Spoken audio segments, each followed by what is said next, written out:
नमस्ते, welcome to JVN education. Stay happy, be blessed. Hope आप सभी अपने घरों में सेफ हैं। My name is Kamal Thakur, assistant professor of geography, Jyoti Vidyapeeth women's university, Jaipur. So today's subject is climatology, BA B.Ed second. Topic is elements of weather and climate. So I will be teaching you in bilingual. It will be Hindi and English also. Okay.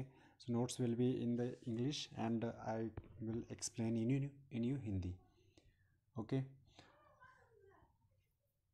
So as previous class we have discussed about the weather and climate. Okay. जो weather होता है, climate होता है, जो जलवायु और मौसम के बारे में हमने पढ़ा था। तो जलवायु और मौसम का क्या डिफरेंस है और इसके एलिमेंट्स क्या है, इसमें क्या क्या चीज़ें हम स्टडी करते हैं। तो इसके बेसिक एलिमेंट्स जो हैं, those are atmospheric temperature. First है एटमॉस्फेरिक टेम्परेचर, ठीक है।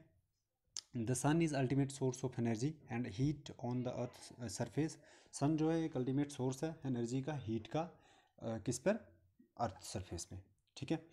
तो उसको समझने के लिए we have to understand about the temperature, what is the criteria of temperature, what is the role of temperature in the weather and climate. Okay. So temperature is measure by the thermometer. Thermometer से हम इसको क्या करते हैं, मापते हैं। और जब किस तरह से मापा जाता है इसका, ये हम करते हैं daily minimum and maximum temperature को का एवरेज निकाल के, और बन जाता है आपका डेली टेम्परेचर। फिर similarly we will calculate temperature of on the basis of days in a month, that will be monthly temperature.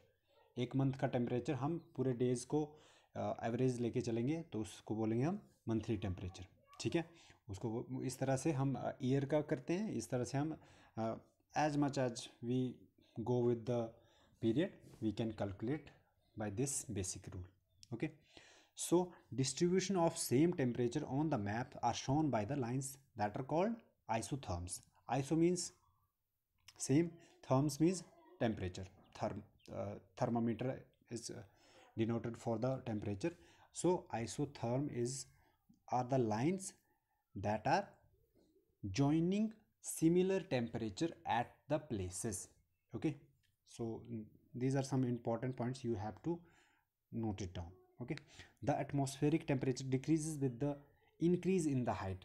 As the height will increase from the earth surface, जो temperature होगा वो decrease करेगा।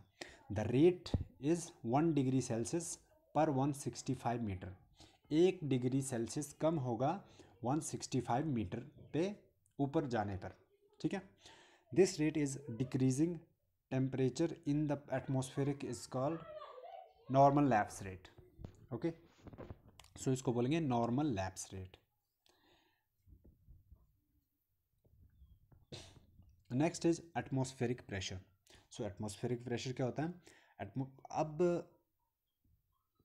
Pressure कैसे बनता है, जब हम कुछ किसी चीज़ पे दबाव डालते हैं, ठीक है, उसको बोलते हैं प्रेशर। सो हमारा जो एटमॉस्फेयर है वो डिफरेंट गैसेस से बना है। वाटर वेपर होता है, इसमें डस्ट पार्टिकल है, so many gases are there to constitute our atmosphere, ठीक है। तो अब उस पर प्रेशर कैसे पड़ता है, जो अब हवा में भी प्रेशर है, ठीक है। हवा में गैसेस हैं, बहुत सारी गैसेस हैं, उन गैसेस के कारण क्या होता है, एक अमाउंट होता है गैसेस का, और वो गैसेस हमारे अर्थ सरफेस पे प्रेशर बनाती हैं, ठीक है। सो इसको बोलते हैं atmospheric pressure. Atmospheric pressure, the pressure exerted by the atmosphere usually considered as the downward pressure of air on to unit of area. एक यूनिट एरिया में जब हवा का प्रेशर हम मेज़र करेंगे उसको बोलेंगे एटमॉस्फेरिक प्रेशर, ठीक है।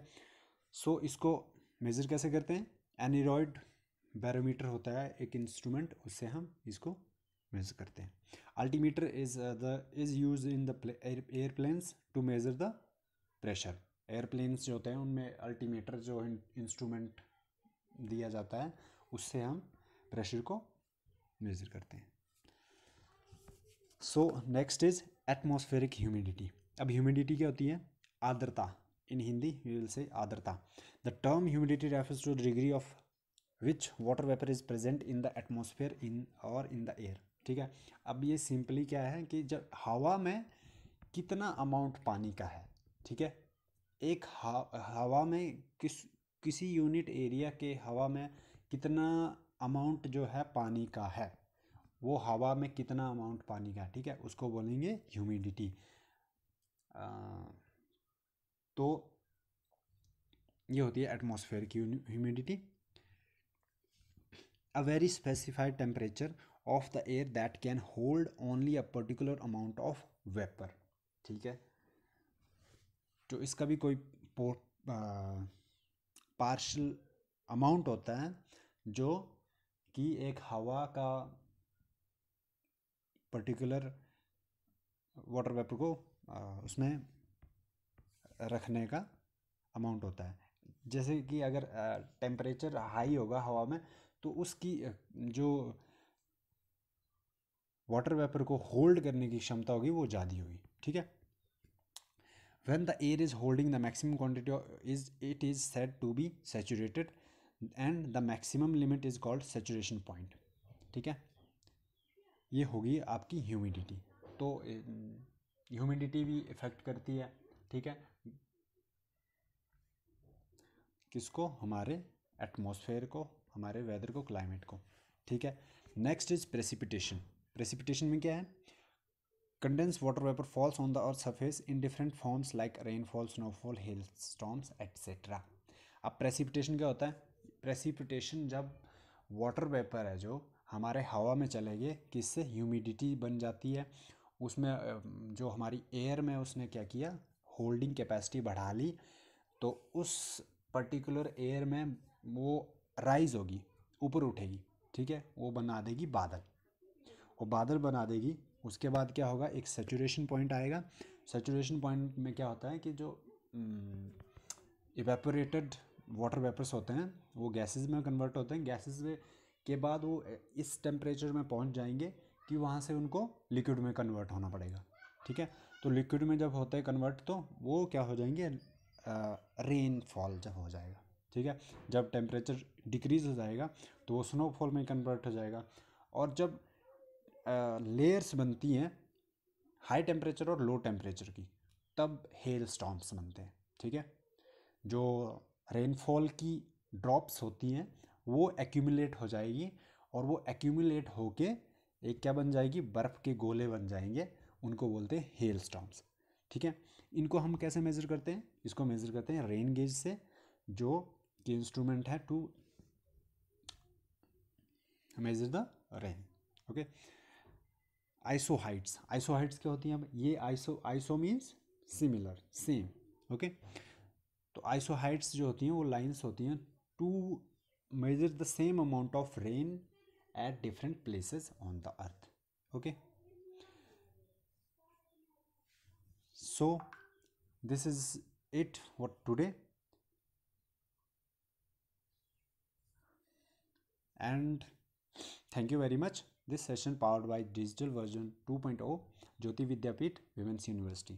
Hope you are satisfied with my this digital session. If you have any query, please mention in the comment box. You can ask any query to me. Thank you.